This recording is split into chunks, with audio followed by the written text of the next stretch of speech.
find them or Sarah, but I don't know. It's the first time it Okay, so has it's happened. lost. Yes. It's Well, fine. that's a bit, yeah, that's very unfortunate. No, no. Okay, but yeah, because yeah, here, so it's on record. You are there. You can witness that's and it's being recorded, and it says that in the chat as well. I don't know why. It's very strange. Like I've had issues, but there was always a way to still kind of download the files. But here, it's not appearing anywhere. All right. Okay. So I'm just going to give you a quick introduction. I do not know who is here, whether the students were there last week or not. So, and sorry about the pronunciation. So, Takako Hasegawa, Dr. Takako Hasegawa, cross-pollinates architecture with dance and choreography. So she frames architecture as embodied choreography. She approaches architecture and its experience through the medium of subjective body and movement as an agency for architectural thinking and its creative process. She has a particular focus on architectural education towards transformative, sorry, learning, and her research also unfolds the relationship between the brain and moving body in space through the views of neuroscience. And I still have a question about neuroscience. So hopefully this time you will touch on, your approach on neuroscience a little bit. If not, that's all right as well. I just want to get a little bit your perspective, people from humanities like yourself, I guess, architecture, choreography, looking using kind of methodologies from science, and how do you kind of connect them together? That's a subject I'm really, really curious about. So Oh, hopefully you can touch on that at some point. If not, it's fine as well. All right. So I give you the floor, and then I've got my pencil. I like taking some notes as well. I'm asking you to take notes. I'm also taking notes. thank you so much for your introduction, Nicholas. And thank you so much again to have me here today for the second talk. I'm very happy to be here and honored.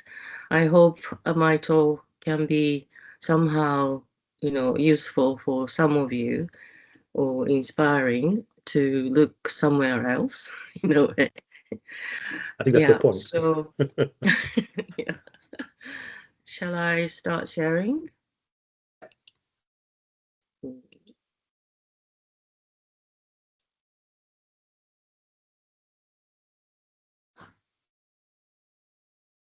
you see it? Do you see the yellow background? Yes, absolutely. If there's any problem, I will let you know. Yeah, Okay, if somehow the images are not synchronized with your talk, okay. I will stop Yeah, you. Don't worry. thank you. So just I thought also heard that not all of you were here last week. So just as a recap, very, very quickly, last week, the I talked about the performance as an educational model in two folds because I studied at the AEA Architectural Association School of Architecture in London from first year to finish. And then AEA has a long, long legacy of performance as part of education. So I went through from 1920s to current, sort of picking up what they used to do as part of a curriculum rather than extra activity. So there are lots of kind of cultural events they really organized and performed, including the costumes, including the scenography and set design, including sort of, the words and organization, the making the event and performance is absolutely kind of microcosmos of creating architecture because you have to plan, absolutely delegate all the tasks and logistics and planning in time because you have a target date. So it's um,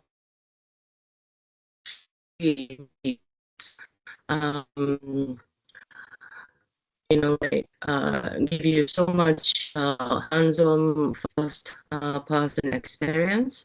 You can really accumulate those experiences to your benefit. And then also, of course, lots of people get involved. So you collaborate, you respect other people's what they do, and you really coordinate everybody's saying. So that's the AA's legacy. And then this picture here is the massive, massive party I organized as AA's 167-year anniversary as Tales from the Woods. So these behind white people are all first years. They created amazing paper costumes. And then two hosts are part of our team. 10 of our students for 3-4 months prepared outside of their normal project time over the summer, actually, went through so many performance or dancing or logistic or event planning workshops. And that was my aim to engage with these first-hand experiences of making things happen with everybody, with others. And the moving together, performance and dance comes quite a central agenda in my mind, in what I do. So last year was in a way part of my ongoing obsessive research, if you like. And then today, I'm moving, so kind of considering what I talked last week. This week, I'm talking about still very partial, but my own research, architecture as embodied choreography. My PhD is titled architecture, kind of intentionally making it vague because it's so many layered, very complex constellation of ideas, so which I would like to touch probably small parts. So this image is, it will come later. Image is from Lisbon, one of the workshops that I've done with various participants, architects, architecture students, theater designers, architecture theorists or educators who came to join my workshop. And this is one scene. So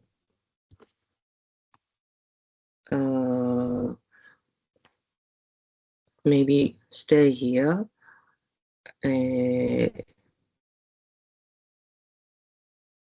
Sorry. So what I'm going to do to talk about today might sound quite strange or unfamiliar within the conventional understanding of the idea of architecture. If you consider architecture as buildings or something that are solid and static, but I hope you will see how I see and relate to the world at the end of today's talk. So whatever you are interested in, everybody, I think, have the experience when you're obsessed with something, the whole world speaks to you through that language. When you're, really obsessed with baking cakes, and everything you see would inspire you how to make that cake. What you're seeing would be really interesting if you turn into translator into cake making. So it's the same for me. So choreography is the frame of mind for me to view the world through that idea of choreography. And it's also architecture and environment and everything that goes on in the world. So this is a drawing by Heath Robinson, a British cartoonist in mid-20th century. He is known for a series of drawings called contraptions. These drawings invite our eyes to follow what's going on and imagine the consequences of the character's actions. What happens when? What happens if? It is possible to say that this invitation for movement is what architecture does, and how architects navigate the design process by learning from lived experiences and physical memories as source of imagination to dream up, however absurd it may seem. So in this picture, there's a wife bringing tea to this her husband, who's reading and smoking pipe on the chair on this cantilever, very precarious, hung by the balloon. So if she puts, and then lots of pulleys.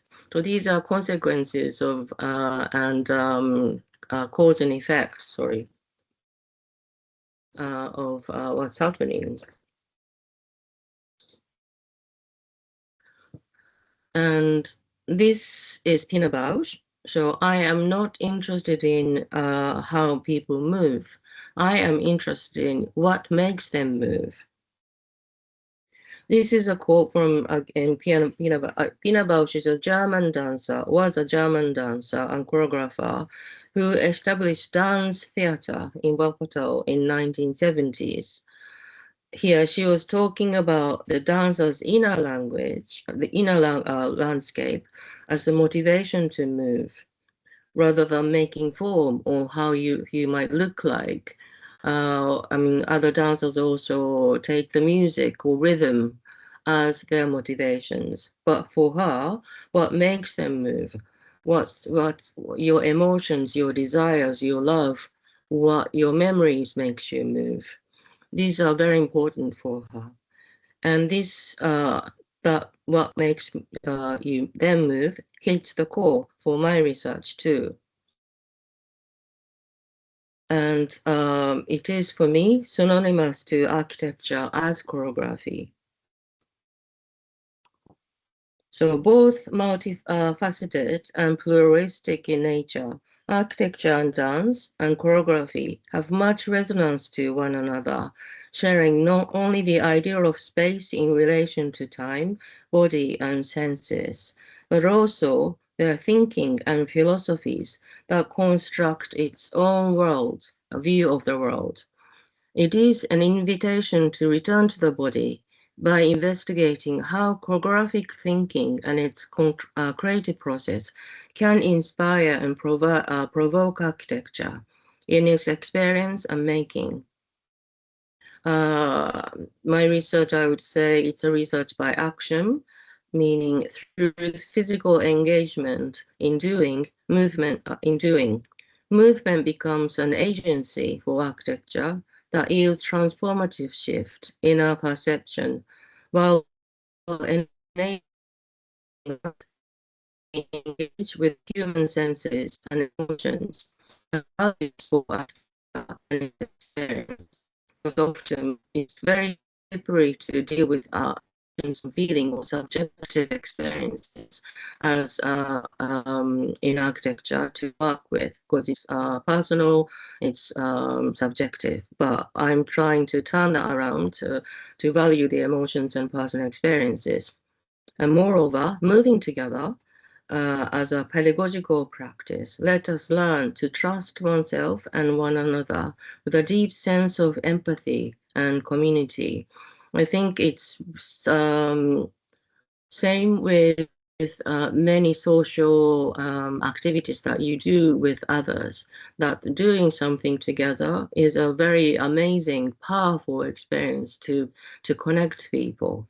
And moving together in dance is also amazing. I mean, quite a special experience that to move together, we really start to individual real value or real character through movement.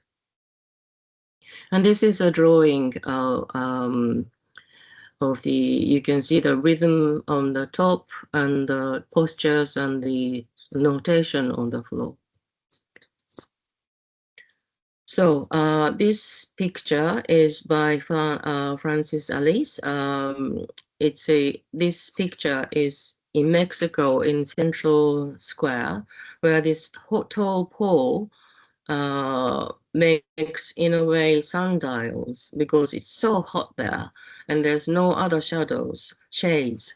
So this, according to the hour of the day, this pole casts shadows like, move the shadow. And the people just congregate under this very narrow strip of shadow. And that's really, for me, it's also choreographic.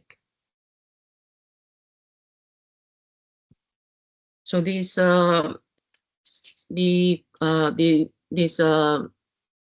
of architecture and choreography is, I hope, to be a transdisciplinary exploration. Sorry. As mentioned, architecture is multifaceted and pluralistic. It is multidisciplinary as people from different areas and forms of practice work together by contributing their expertise. Architecture is multidisciplinary also in the sense that it has always been inspired by, learning from, and working with other creative fields. Here, the question of the term discipline comes to the fore, which is conventionally used to identify territories of practice, specialized knowledge, and sensitivities. So the series of prefixes cross, multi,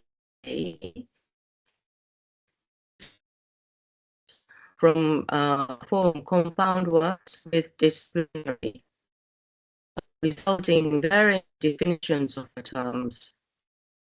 The cross-disciplinary means viewing one discipline from the perspective of the other. Multidisciplinary is where people from different disciplines work together, each drawing on their disciplinary knowledge.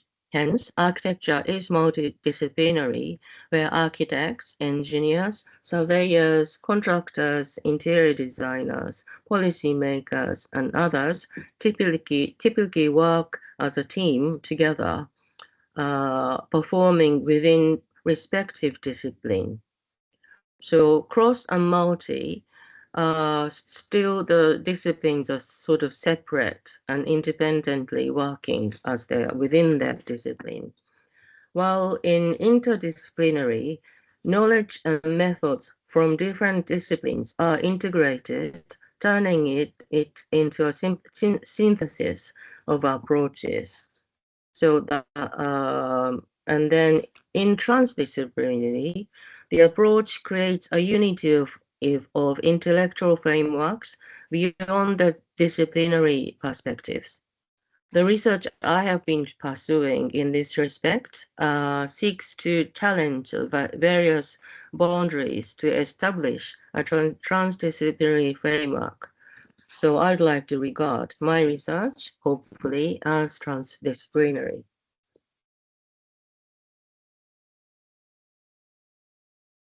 But why? I've been questioning myself or really wonder, is it important to differentiate discipline in the first place? Surely there are distinctive forms of expertise and sensitivities. We play our own roles in society, where all our responsibilities are defined by the professional disciplines to which we belong. It is absolutely necessary for the economy and the society to keep running and progressing. What we should also remember, however, is that disciplines are man-made. We have been dividing the world into ever increasingly segmented and super-specified areas of expertise to efficiently run and operate the contemporary society. However, the convention notion of disciplinary distinctions, in fact, hide the true shape of the world that we live in. When we clear this notional cloud and see that the world is actually one and connected, we would truly start to work together in transdisciplinary spirit. In this frame of mind, to listen and learn from the others with open mind that forms every foundation of the community and society with care and understanding. So that's where I stand.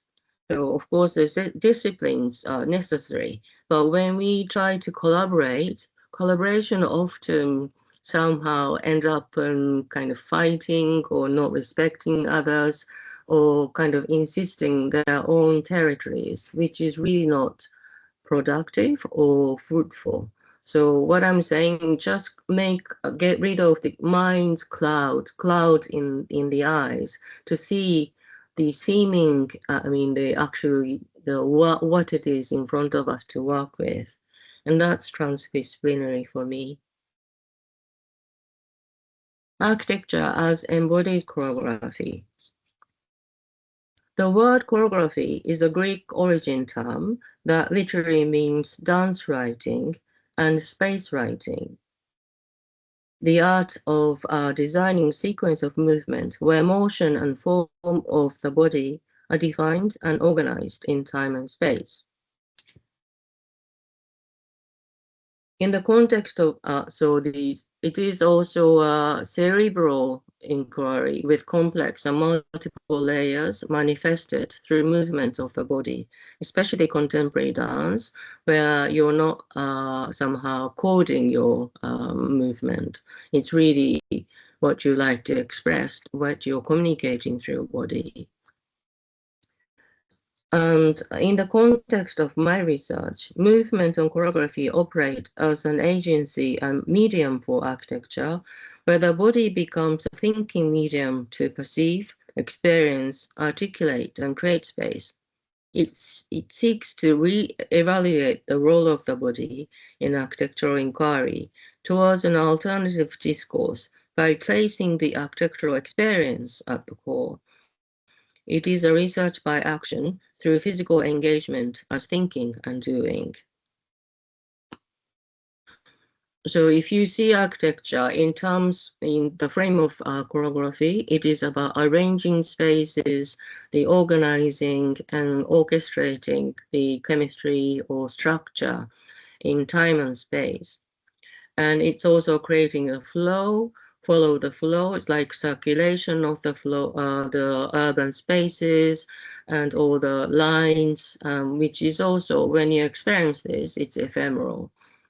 And how eyes and consciousness travel. You know that if you walk the city, then maybe the second level, the floor level, might have balconies all through, like in Paris. That's kind of anchoring your eye view line. It is also really characterful of the specific cities. That's also for me is eyes choreograph, and it's also relational and spatial. It is also act of mapping, intentions and speculations of these. Mapping has the intention. It's nothing neutral, and it's embodied movement and its translation and communication. So what you might see static, it's actually embodies the movement, possibilities of movement already laid out. And of course, rituals, tea ceremonies or everyday habits, you wake up and make your beds back and all that kind of thing is also, for me, is choreographic. Again, urban construction, mobility, city, landscape, infrastructure, they all circulate, connect, and create for us to move and navigate. And if you kind of extend this all through the eyes of choreography, universe is also choreographic in a sense. And above all, I consider dance as a cerebral inquiry. Choreography is a medium for thinking that produces meaning. It is the manifestation of embodied ideas through movement of the body. Movement is also communication, a form of language, that constantly generates itself, akin to speech. Because when I'm talking in this presentation, so I know what I'm going to say. But in everyday conversation, words just come out, and the movement also come out. Moving is also a form of learning by doing. It is in fact a constant decision making, a study in the act of doing. So our body move, and it's also, in a way, it's making instantaneous decisions every time you move. Sorry, I had a sip of water.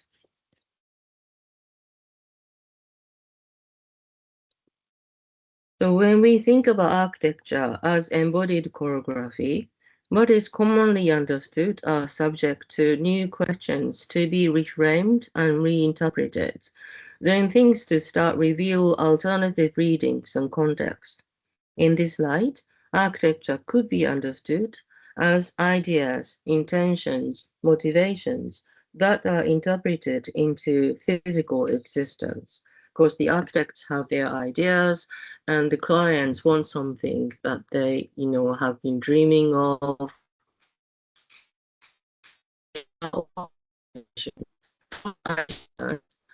Materialize in physical form. That's architecture.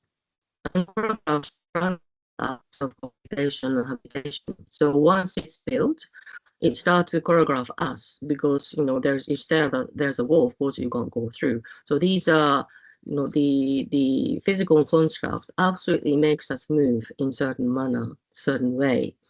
And it keeps offering shifting perceptions and experiences because we live there, and then as you walk and your view changes. It's very, very simple. It's every day.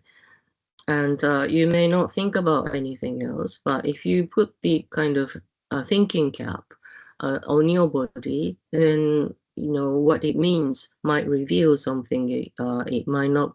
It might be hidden before. And these embodies and generate movement and change in time and space. Similarly,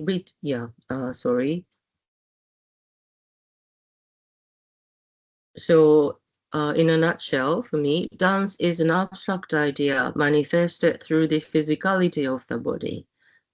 Architecture is also an abstract thought embodied in physical existence. So, what happens when architects move them? It's not kind of making dance what I'm talking about. It's really through the by moving in space with questions. It's an act of discovery. With this question as a provocation, my research looks into the connections between movement, mind, body, and space through the viewpoint of neuroscience. Neuroscience was something that I thought I needed to look into to understand what moving in space would affect our brain activity.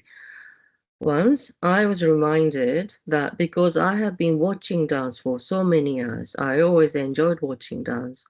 The accumulated images of moving bodies in myself should help me move in space. That I should be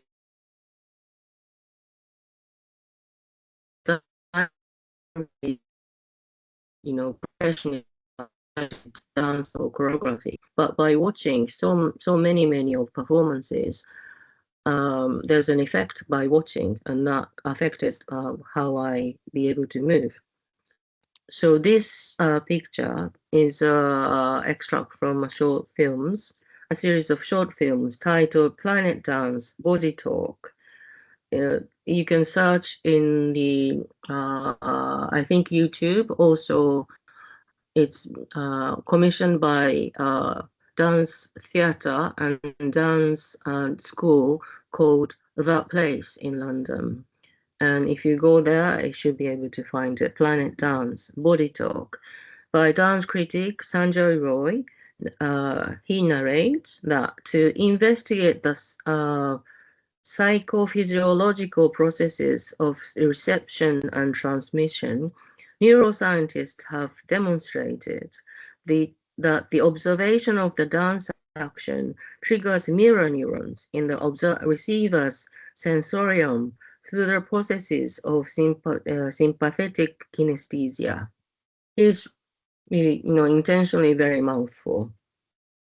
In other words, when you watch a dancer, an echo of their body appears inside yours. Basically, dance gives you an inner dancer. So by watching dance, I must have been also nurturing my own inner dancer.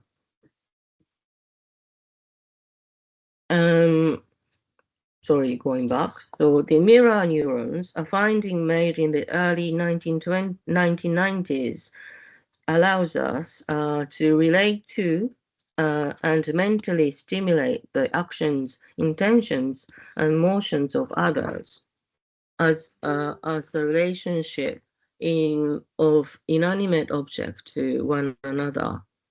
Interestingly, it is discovered in the same area in the brain of our capacity of speech, like I said before. This theory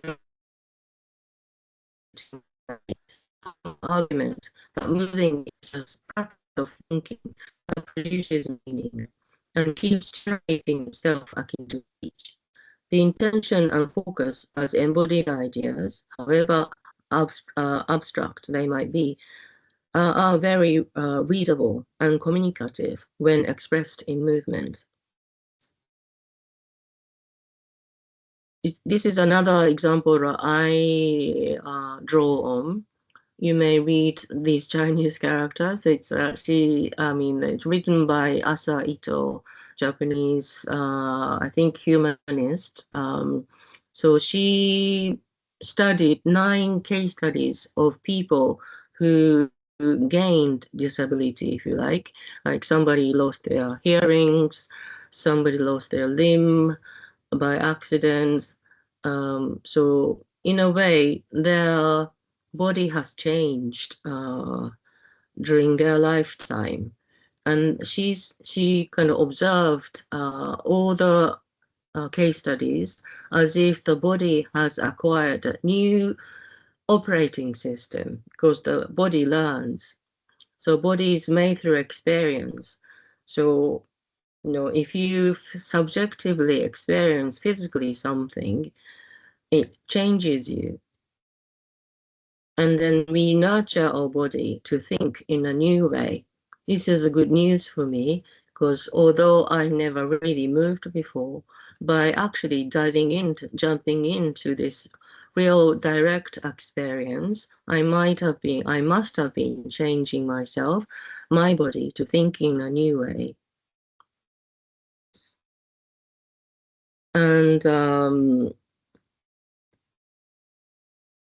also, these are other examples within neuroscience, also sort of social science, who extend these theories such as Guy Clarkson. So the mind needs our body rather than body needs our mind, because the recent studies of the brain, common understanding is that it's a central nerve system that instruct the rest of the body what to do. But in recent discoveries, they're actually just a signal points. Everything, all the information through the body will be just distributed through the brain. So in a way, for the brain to function, it needs our body as our intelligent organ. And also knowing action and reflection action and the reflective practitioner. It's a book. So because by doing something, we learn by action. It's not like you plan everything in advance, but through doing things, we start to learn. And then after, while you're doing it, you start to reflect on what you're doing. Those iterative process is also in the action. And also relation to what the previous slide, body is plastic. So it learns and then transforms, and it's really, it can change. And the neurosynchrony is also interesting, that like I said, in the collective movement is really team building, it's really start to trust. This is neurosynchrony. Because for instance, if you watch a film in the cinema, all the viewers have the similar wavelength. Even in separate rooms, maybe you're watching Netflix on your computer, but maybe you promise to somebody that you watch the same film in different individually in your room, but knowing that other person is also watching, your mind synchronize. That's also the togetherness. So moving on, choreography as architectural education. This image behind is he's an artist, Bruce McLean. So he's just using three blocks of kind of white cubes and organizing his body pose work on plinth. This is for me is one of the choreographic engagements. I invite everybody to return to the body as the conscious vehicle for architectural exploration and experimentation. So what I'm inviting you, everybody, is to return to the body, really, rather than always looking into the computer. And my concern is that the architectural or any sort of design, the difficulty with architecture probably is until it's get built in one-to-one scale, it's not here. So the difficulty of understanding what you're doing, and it's make it more so when you design everything in the detached from your body in the 3D models and everything, rather without the tactile engagement. Also, choreographic engagement questions the way we habitually know and do, and it initiates change by unlearning and relearning. And it values the creative process itself. So how you get there is really important and interesting, really fascinating process. Of course, what you create as the end result is also, of course, pop up. So how you get there, and sometimes you get lost, sometimes you don't know what's going on. That's also absolutely great part of the creative process. That's also important. I always say to my students that if you arrive where you aimed at to arrive, there's no learning. If you don't know, if you hit the wall and get lost and then find your own way, that's amazing. That's wonderful. It stays with you. And again, facilitates collaborative minds and trust. So part of my research activities has been always movement workshops. So these are some images from the movement forum in Lisbon.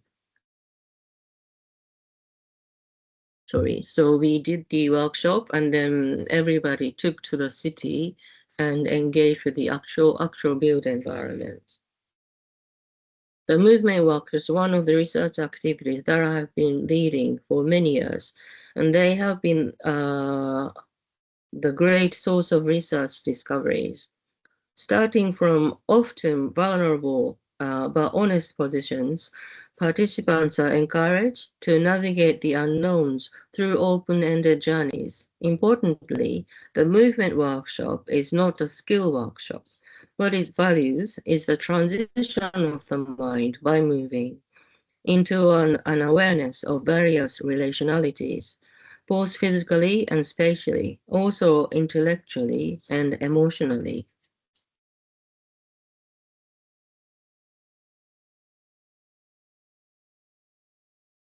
So this is a short film in Lisbon. So I was invited by Theatre Mundi to lead the workshop. And this is a sort of shortened version of the workshop.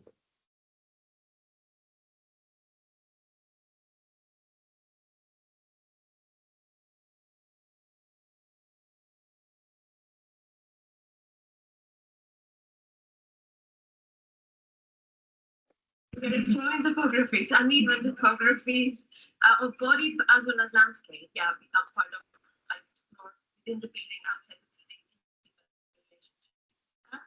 At the same time, focus a little bit on the micro scale, which means big gestures at the micro level and try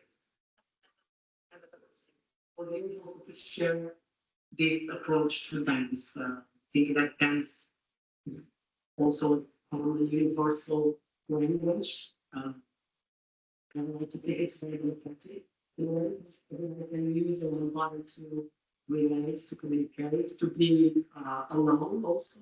This possibility of dancing with alone. So very, very typical.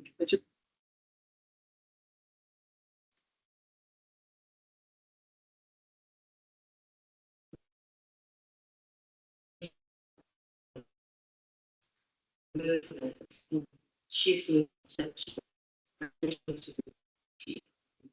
It's a little bit stuttering, so I was trying to remove my camera.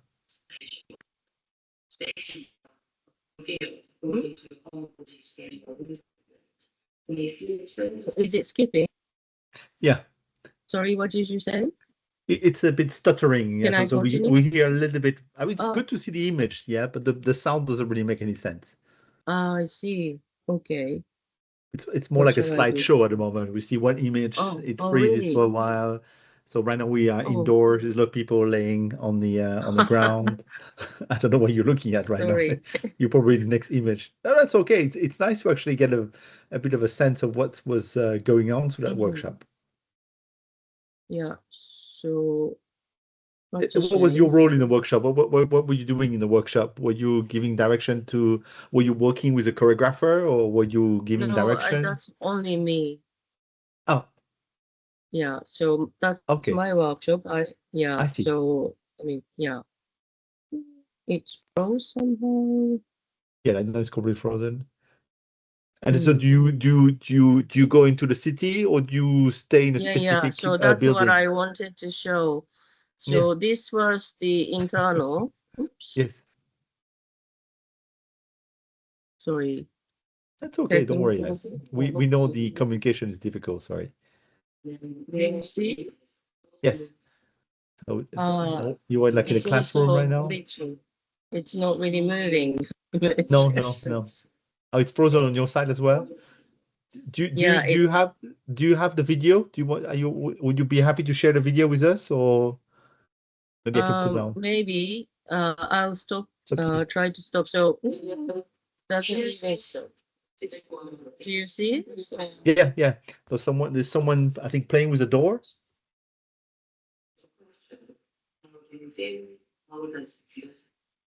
Yeah, it's a shame. So no, I can't move. It looks great. It looks great. Yeah. So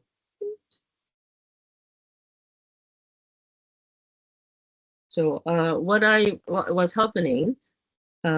Just to verbally explain. Yeah. So that was inside the room. We do some warm up, because body can't just go outside and do everything. You need to get attuned. You're become aware of things to ready to go out. And then often I ask everybody to engage with actual materials I see. or Okay. materialities of the space, and that makes you move. And then the same material, you kind of, it's not like anything goes. You find your own language within those engagements, and that repeatedly doing it, that becomes sort of pockets of sequences that is all your own. It's not like anybody else asks you to move some certain way. And then we go out in the city, and then the same language encounters the same movement language, encounters the different surfaces, different constructs, different the corners of the city. And those movement memories accumulated in your body need to kind of adopt and then start to morph in a way. And those, They need to do again, what? Sorry. become They need to do what? What was the last sentence? Sorry. to morph, to morph, to To move. change. Okay, to move. Okay. Sorry. Morphous. Okay. And anyway, it's not really important. But then those, if there are 10 participants, there will be 10 ways to engage. And there's so many different, in a way, movement materials. And then, of course, that's interesting. But for the participants to take home as really culminating experience is that I usually put these individual small movement into sequence like a performance, and then we all perform together individually. And that's really, again, back into, in this case, it was a courtyard. Do you remember the image? So we came back to the courtyard and then wove these kind of, I say it, movement tapestry as collective experience. And that's like, that was over 2 days, but there was another choreographer, but he did his own workshop and I did my own workshop. So it's a combination. Yeah, but also do 2 hours or 3 hours on my own. I'm not a dancer. Does the choreographer engage with the building as well, like you do? Oh, sorry. Does the choreographer engage with the building like you do? Yeah. Okay. Yeah, he does. And then I do collaborate with many dancers. And we do workshops together sometimes, but also do my own. And it's really interesting because, we have different sort of entry points of the same workshop. And then we learn the participants learn from both of us. Oh, that's great. Okay. That looks great. Yeah, so maybe it's not long anymore. Okay. It's up to you, yeah? You manage your time. So I stopped the film because it's not really working. So just to conclude, okay. Yeah, so when we engage directly with the movement and choreography with our body, we ourselves become the medium of exploration. This brings changes to your perception in how we relate to the world, inviting a transformational learning, a paradigm shift. It also enables us to naturally engage with human senses and emotions as critical values for architecture and its experience. Moving rekindles our physical spatial intelligence that we all have and contributes to the transition of the mind towards a new awareness. We become natural observers with awakened sensory sensitivities and questioning minds to view and relate to the world through the lens of movement and choreography. Our analog body is full of imagination and intelligence that embodies empirical knowledge. The choreographic inquiry reveals the transient relationalities of our body, mind, space, and time that keeps on shifting. What is also important is that moving together invites us to learn to trust oneself and one another with a deep sense of sharing, caring, and togetherness, a poignant aspect of the choreographic inquiry that helps support the collaborative nature of architecture. It is even more urgent when human connections and empathy needs to be sincerely reconsidered and embraced in meaningful manners towards our collective planetary future. I'm talking about climate crisis. In the increasingly digital and augmented realm of design, the body as lived experience are often left behind. This sense of being present, like critical aspects that graphic engagement enables. This is what I've been saying. Sorry, the slides were not aligning. I'm sorry. So this is really not really important, but this is the sort of my own PhD trajectory. So it's really layered. Do you see it? Yeah. I mean, I don't mean to for you to see everything, but it's. I just wanted to show there are many elements. So these are the workshop and collaborations as activities. These are the synchronicity and sort of neuroscience version. There are sort of keywords that I made. I mean, I borrow from choreography. And it's the open-ended, return to the body, and where I went, and all the collaborations.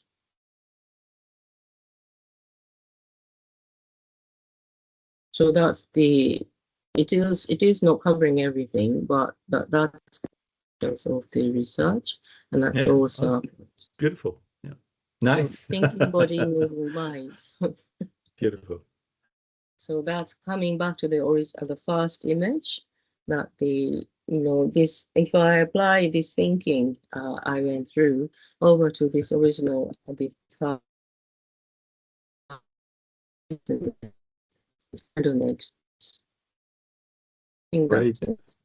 Thank you. Thank you so much. That was great. Okay. Yeah, I mean your choreography workshop reminds me when I was a master student, I did a performance workshop. And that was really nice. We spent kind of the whole afternoon to map the city and move around, and then and then the next day we had to do our own little performance in the space. Well, we were not really interacting with the space. Was that I think your workshop goes one step further in that sense. It's not just that kind of, because what was really beautiful is the connection between the people. So we were doing that workshop, and then we were like mixed between undergraduate and postgraduate students. But after that kind of created very strong connections throughout the year with those students. Yeah, no, that kind of brought back some of those memories to see people kind of acting a bit weirdly inside a space. Weirdly, yes. I But think what's wonderful is that there's no judgment in this. No, of course not. Everybody is themselves, and often architecture is also very critique and criticisms, and so important. But in dance, of course, it's not a professional capacity. So professional dancers of course, need to be critical. But in this, as a tool to investigate something, there's no judgment. It's really the value. You would know what's important for you. And then you may feel shy first, but then through the accumulating experience, you really become yourself and find yourself. No, and you mentioned Pina Bausch, and I think Pina Bausch is actually a really good example at the beginning. and she seeks repetition, but I do not think she seeks that much perfection as a choreographer. And then, I mean, one thing to prove it is actually, and she was working with elderlies, for example. So she was definitely not looking for any perfection. There was no, there was a sense of that repetition, that building, that synchronicity that you were talking about. But beyond that, I think I think there's different version of choreography. There's not only the kind of the ballet version. That's where perfection needs to be, quite clearly. And I think that's why she called herself, like you said, dance theater. Yeah, she said, well, it's dance, but it's also theater at the same time. Yeah, they speak, they move inside the public. Do you have a chance to see any of the play by Pina Bausch? Oh, you are frozen. Of course. Okay, okay. I don't know. Hundreds of thousands of times. Okay, okay. Excellent, excellent. All right, very good. I know she came to London a few times. Yeah, that's for sure. Yeah. No, they come every year. I mean, in Olympic year. I mean, actually, my year out, my first dance performance I ever saw was Pina. And that really inspired me first. And then over the years, I got acquainted with many dancers from Pina. And I work with one of them very Oh, closely. really? Oh, great. Yeah. Oh, fantastic. Oh, that must be a very great experience to get some insight inside their Yeah, troupe. she's amazing. Yeah. Yeah. We are good Because friends, great friends. because here in Taiwan, the Cloud Gates Dance Theater, Yeah, Lin Wai Min, yeah. because I've met him as well. I met Lin Wai Min, and for one short movie I made, he authorized me to shoot the rehearsal Wow. inside his space, and I could use some of the images. But Nice. we had to keep a distance because we couldn't bother them too much. But that's the funny thing. My cameraman, when he was young, studied dancing. And then in order to catch their dance, he had to kind of, be able to predict their movement. And then we had a really good shot. I wouldn't have been able to do it because I'm not a dancer, but he was able to do it because he had this kind of, he had to kind of recapture this sensitivity of the dance. And then he was really kind of capable of getting those, we had to slow things down, but he was capable of kind of getting those few seconds every time that were usable. Yeah. I also do dance, photography. I don't really film, but I do use camera. And I have been taking photos of dance for years and years. Yeah. And it's really, really, I have to see through the finder. I can't do Yes. looking like this. I need to be part of the camera. Yeah. And I do feel I dance with camera. Exactly. And Yes. what's really beautiful is that the dancers move. They of course keeps on moving. So, but I freeze the moment. So Okay. what they see is so often they don't exactly know what's happening, and I have certain angles and a long focus camera I lens. see.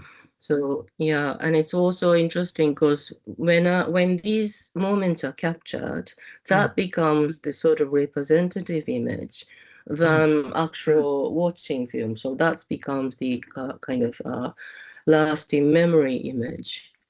Oh, okay. All right. Mm. Okay, well, that's great. Let's see if the students have any questions today. I saw Rosalia was there. I don't know if she's still there. Yeah. Rosalia, do you have any question?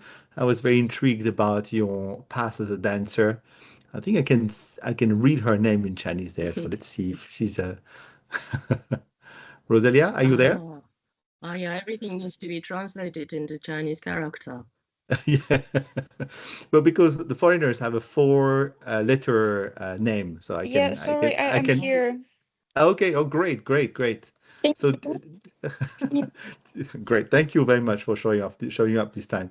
Do you have any question for our guest? Yeah, to be honest, I was very inspired by your work, and especially because I'm a dancer. I'm dancing, And so my question is whether you have ever considered exploring the connection between architecture and the other dance styles besides Ah, contemporary yeah. dance.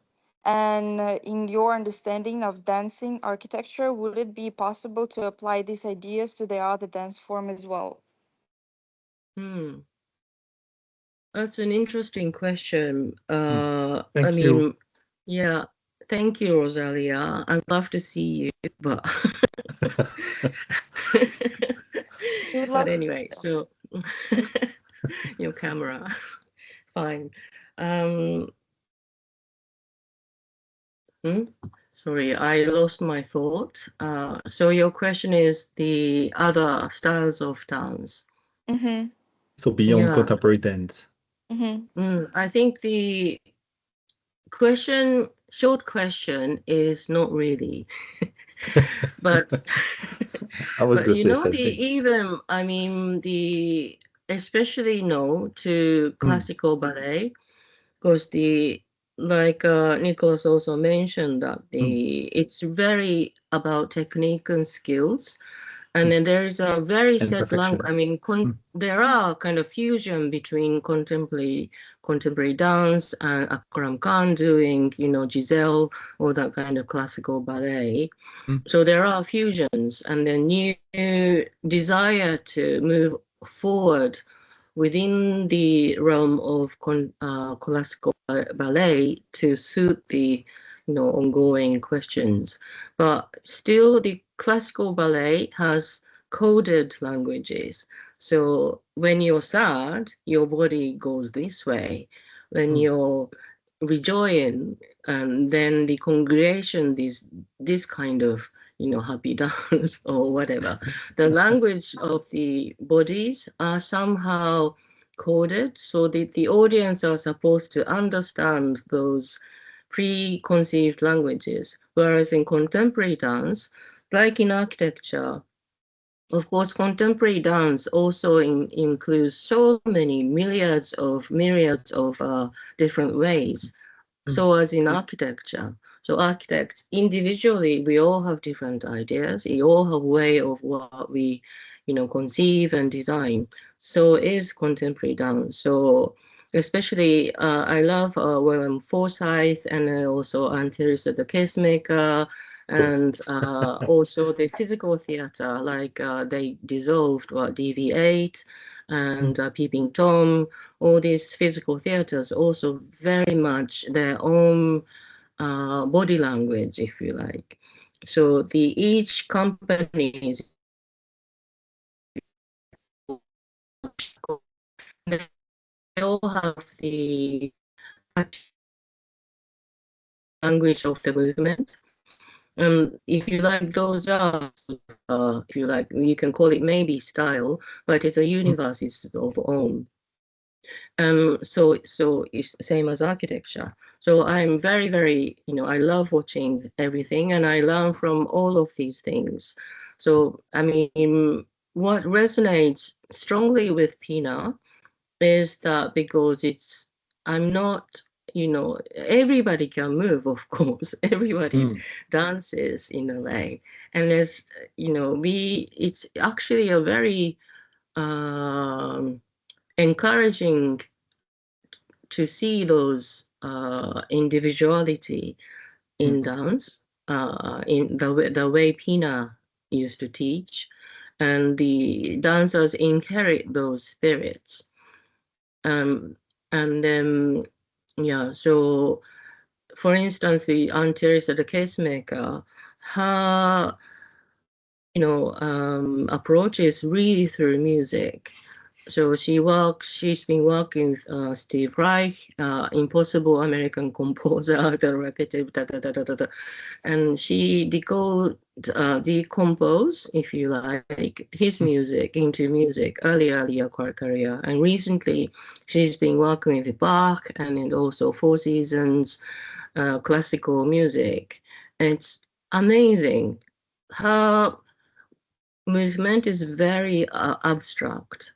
It's nothing to do with your emotions. Maybe emotions, of course, it comes into equation, but the motivation is the rhythm, the logic of the music, so that the movement becomes very abstract, so emotionally detached in a way.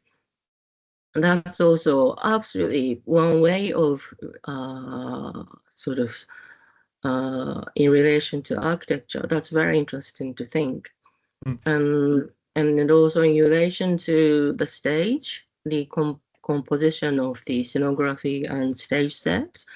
Often I find many architects have done stage sets for dance and theatre, but often they are ready-made. They are designed for certain movement or scenarios, of course. But in Pina's case, I mean, so the architect did design, but they were kind of afterthought or addition as backgrounds of what's happening. But in Pina's case, Peter Pabst, who is the set designer for Pina, he designed 28 playgrounds for Pina, and he always uses elements: water, sand, soil, bricks, all these things. And the dancers are not lying. They really struggle in a moment, at the present time, on stage, walk through the videos. That also is so important for in terms of their, psychology as they are being here and into it in front of the audience. I don't know whether I answered your question.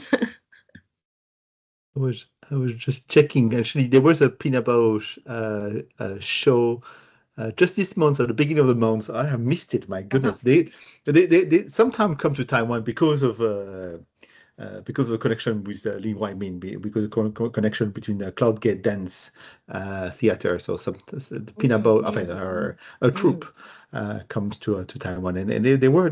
I mean, just have a look. If you're interested, and if you live in Taiwan. Just have a look at sometimes Pina Bausch or her dance theater will come to Taiwan to do some performance. Is that the the Taiwan one was not by Pina. Just recently, isn't it? That was the after Pina died, sadly. So there were two choreographers were asked to create new work with the company, and one of them, I think he's some Scandinavian guy. He's very sensitive, beautiful. Alan, Alan, his name. So he invited part of the company to create a new work. I see. Okay. And that's what that was. Yeah. That's brave. Okay, that's good.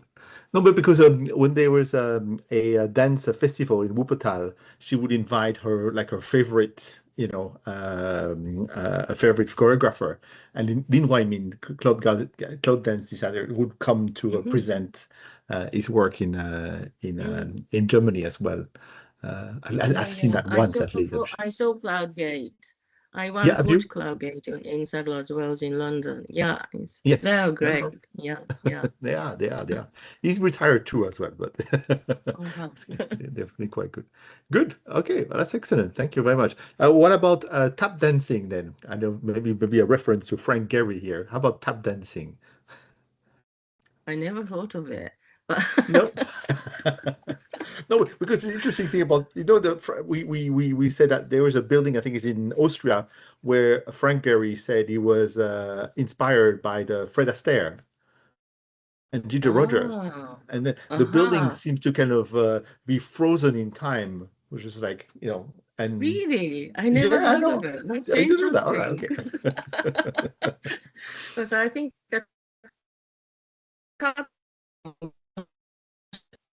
shoes is important, no? So also the rhythm that creates.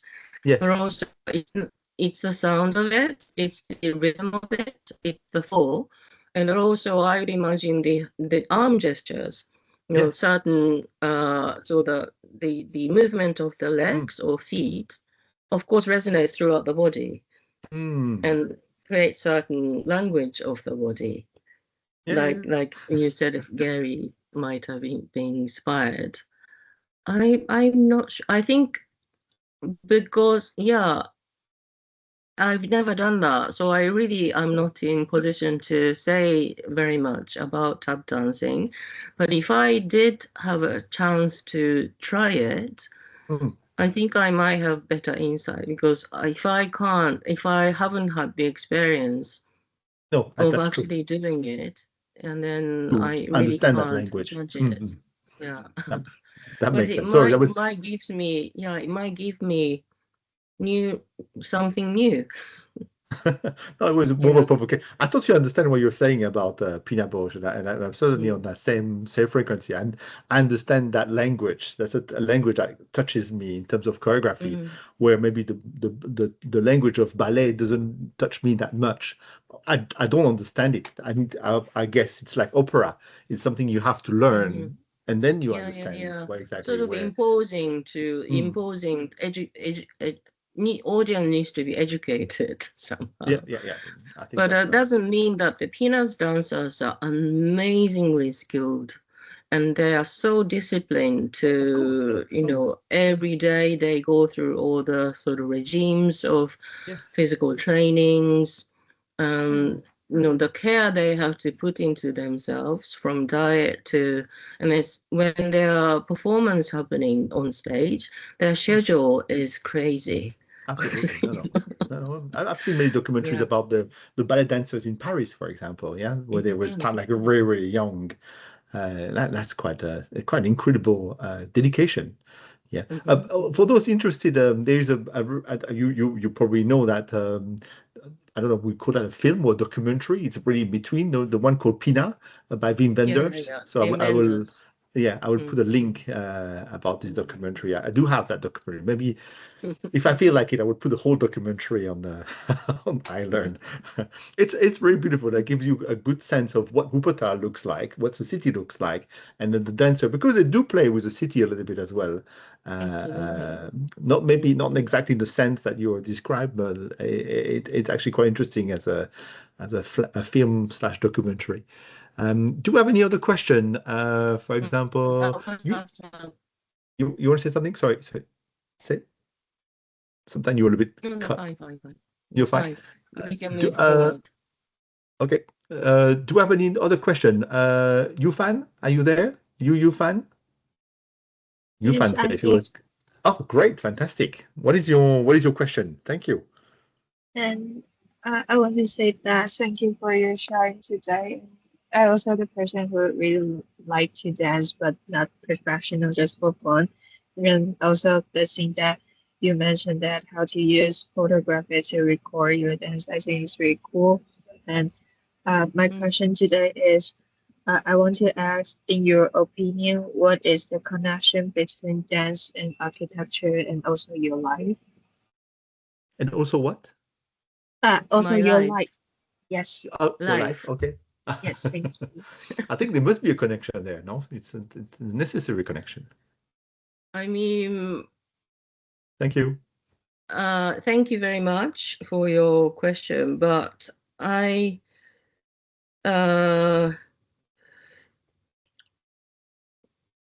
it's a bit sad if my talk today didn't come across that there's what I'm doing is all about between architecture and kind of cross-pollinating architecture and dance and choreography. So it's, for me, it's the same, two sides of the same coin. So absolute connection. I mean, it's not even just a connection, it's a synergy. It's the same thing for me. Because the orchestrating, the arranging in time and space, maybe the difference might be as if you think about the dance pieces, performance pieces, there is a start and end, of course. Longest maybe 3 hours. So how you start, how that develops, and then there's an interval, and then how you start again. And the Pina's cases are so sort of all snapshots of tiny little anecdotes It's nothing really connected, but maybe the scenography is the same. And often the theater is also storytelling, but there's always a start and end. But in architecture case, the stage is life. So that the choreography in architecture is choreographing people's lives. Mm. Winston Churchill, the UK, past. Yeah, Prime Minister. So Yeah. yeah, Prime Minister. What did he actually exactly said? I forgot. But you make things, and that made things will start to, um, you know, reverse. There's a reverse relationship. So the architecture is also, the ideas, and then so much more consideration, everything. And once it's built, then it starts to dominate. That starts to orchestrate you. There's a limitation and possibility. Architecture gives you so much limitation, but also how within there's a occupation, habitation, how you use it. There's open possibilities within that limitation. That's also the same for dance. I understand that talking with many of my dancer friends, there's also a limitation and possibilities. The body is one-to-one usually. So there's, the real being here and now. That's the limitation, but it also leaves you leaves you memories. That's really poignant because things disappear, things are ephemeral, doesn't stay. So is dance. But what disappeared has strong resonance within your life that you can go back to. It has a trace. Also, it leaves a trace in the physical space because I done many workshops, and I often one of the sort of I don't want to say exercise, but the one of the activities I do is ask everybody to go back to their childhood memory. Go back to where your bed was, go back to your family dinner was, and then revisit those moments, and then retrieve what happened in your movement. And then often, if there are 10 participants, there are 10 memories. But we are all in the same physical space, in the studio Nice. space. And then we all share each other's memories in space. And we kind of often do the allocate the within the space. This is your, childhood memory where you jumped from the bed to the map of whatever. So we all share. And after sharing these, or performed within this very neutral studio space, you won't see the space with the same eyes ever. It absolutely transforms with your own experience, with everybody's memories, with a trace. And so these are, it's very powerful and affect you, everybody from then on. Yeah. And then often revisiting almost forgotten images becomes powerful force back in your what you do often. That's how I often encounter. Yeah, that's beautiful. That's a very beautiful. Yeah, that reminds me, we in the performance workshop I was talking about, it reminds me we had to do a family portrait, but obviously your family was not there. So there was the act of choosing people, pushing people, and then say, well, that's how I see my family somehow. But they were completely unknown people, but suddenly we had made that connection with them.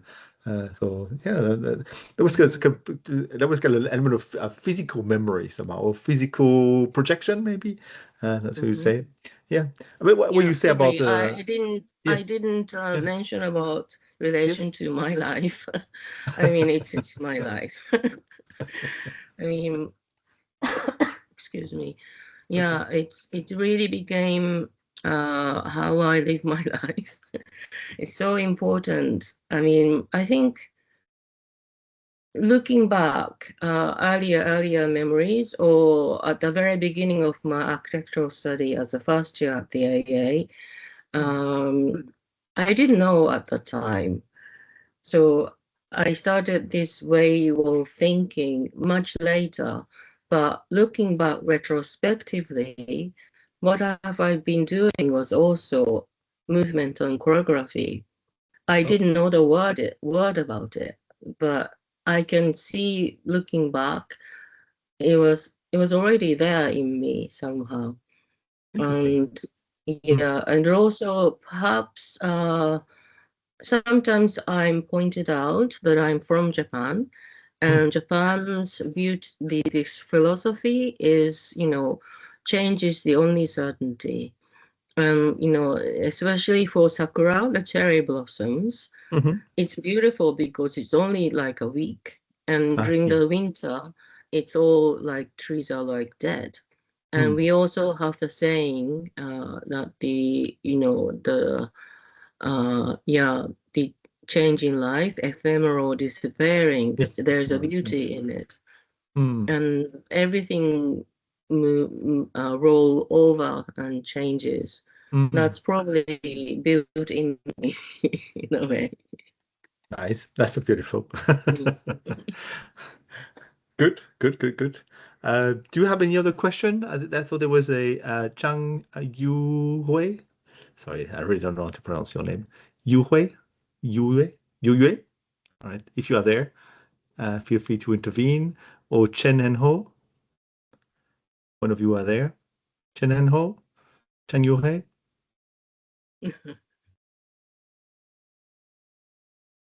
Or anyone else, by the way. Yeah. So if there's Yeah, anyone please. who's got any kind of question, feel free to intervene. Yeah. Yeah, I'll be very happy to hear what you thought. Really, really is rewarding for me to hear what you thought. Yeah. So if you feel want to write to her or write to me and I can forward to her, that's absolutely fine. If you want to do that Yeah, right on individually the rather than chat. public, yeah, yeah, yeah, that's absolutely fine to do that as well. Just one question. You were saying that happened to you when you were first year. Uh, does that mean it's something that was in you, or is it something that was inspired by a teacher lecturer, or was it somehow the kind of the free spirit of the AA? Well, is there I think, something specific that you can trace there, yeah, or the specific memory that I looked back was, so in my first year, Hmm, a tutor, I talked about him last week a little bit, Mark Priceman. So he is like a grown-up baby. It's really, really is inspirational individual. And his project in first year, around actually maybe end of the, uh, from maybe Christmas to February, he named the project as Instant City. oh, And Instant we City? were Okay. 13, first 13 students, and Yeah. we were individually designed. I mean, it's not a tent, but tent, something Ah, that yeah. we live in.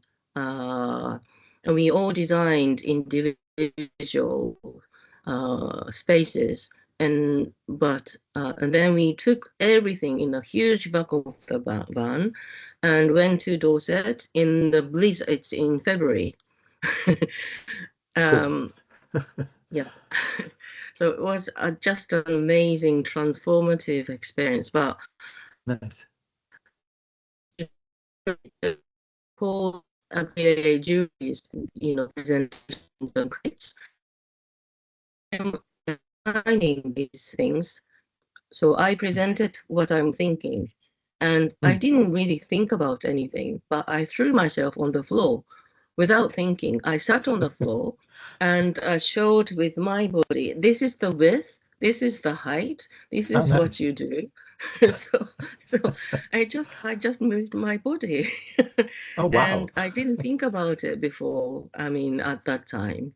And Mm. later on, when I really start to think about what I'm doing, then that memory came back to me, and then kind of started to realize it's in my nature somehow.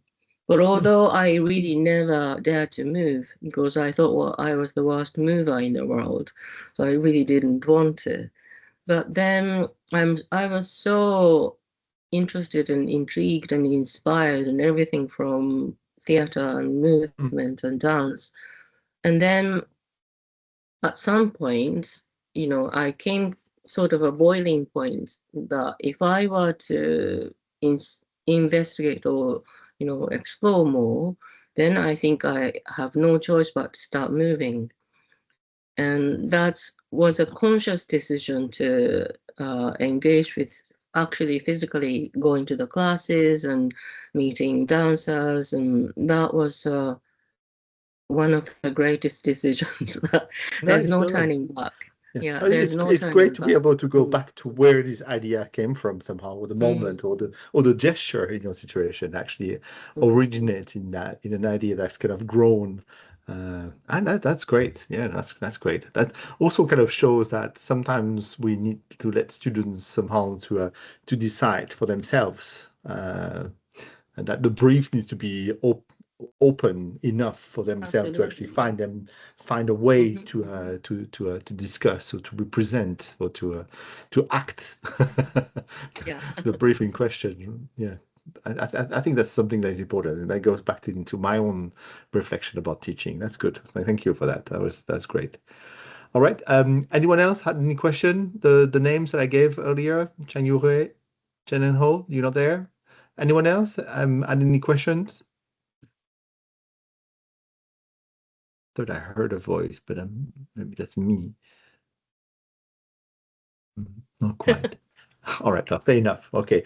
Again, if feel free to send me any message or to send any message to the professor here if there's anything you feel you want to share about this science. But I mean, to me, that was very very interesting.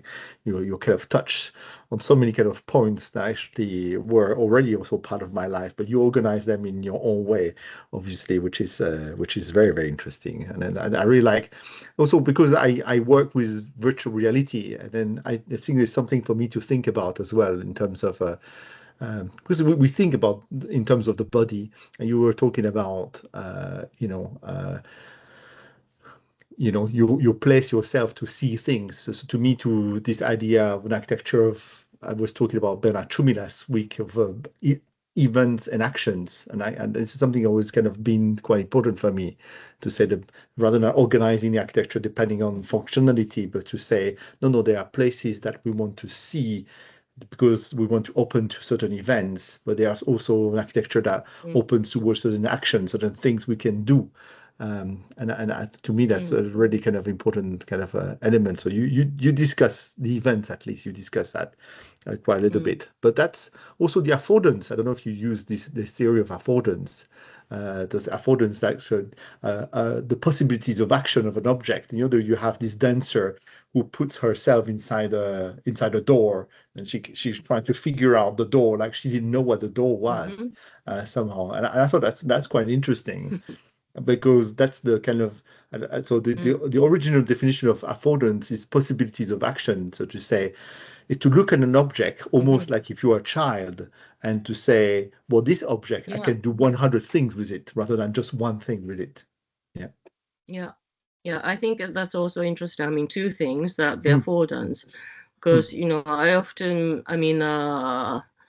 my students, not these workshop students, but the AA students that I taught, I often, there's a class that I to deal with objects and furniture.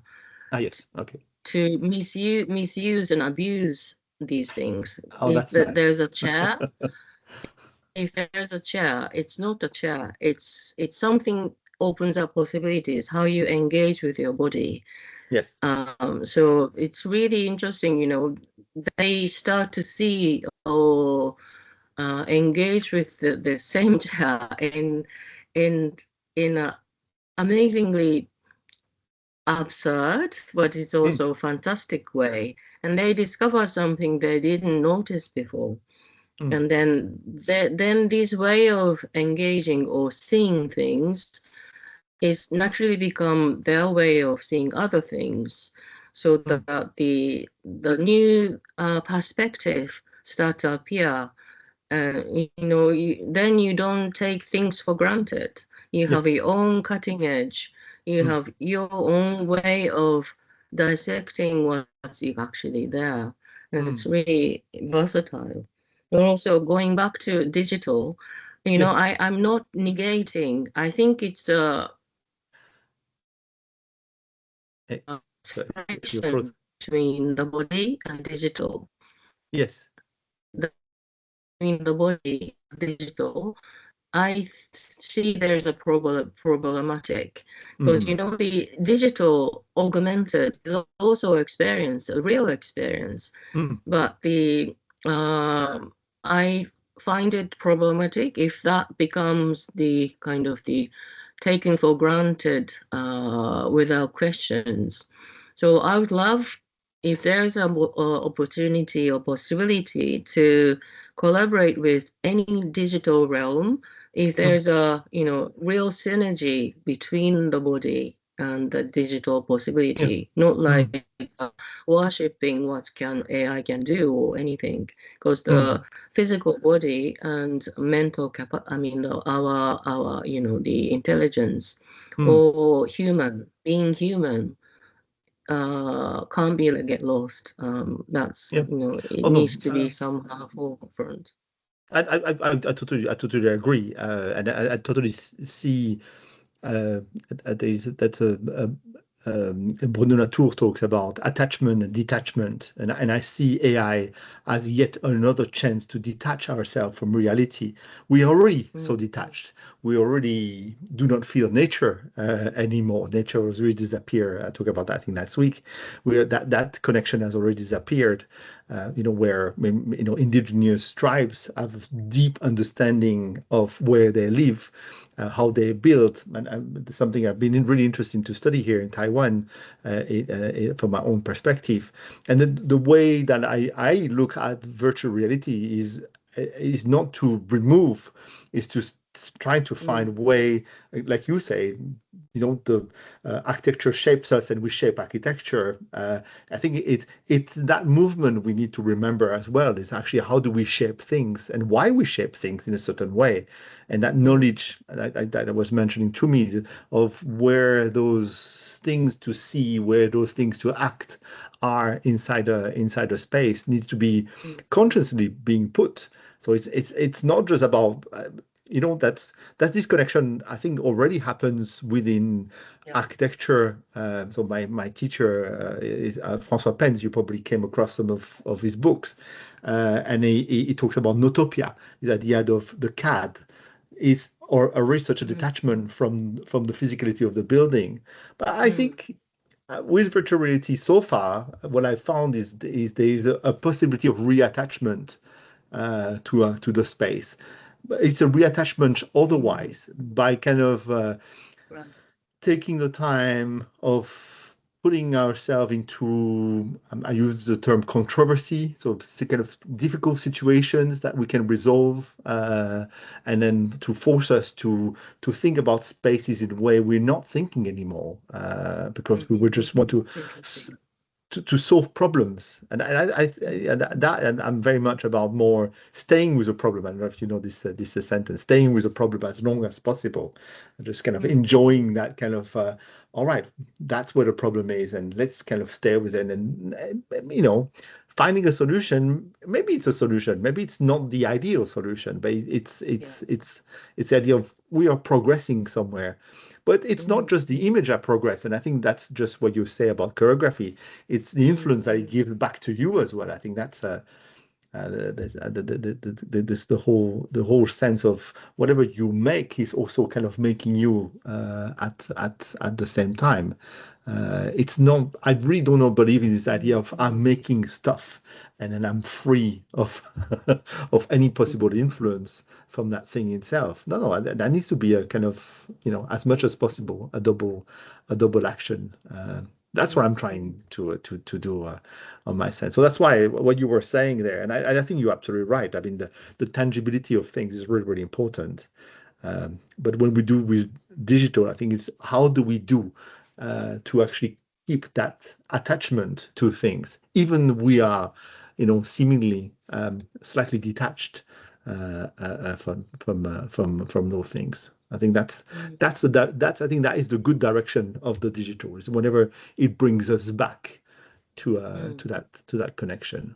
Yeah, That's very nice to hear. I yeah, am with you. But mm, the architecture in general yeah, is such an disembodied yes, discipline.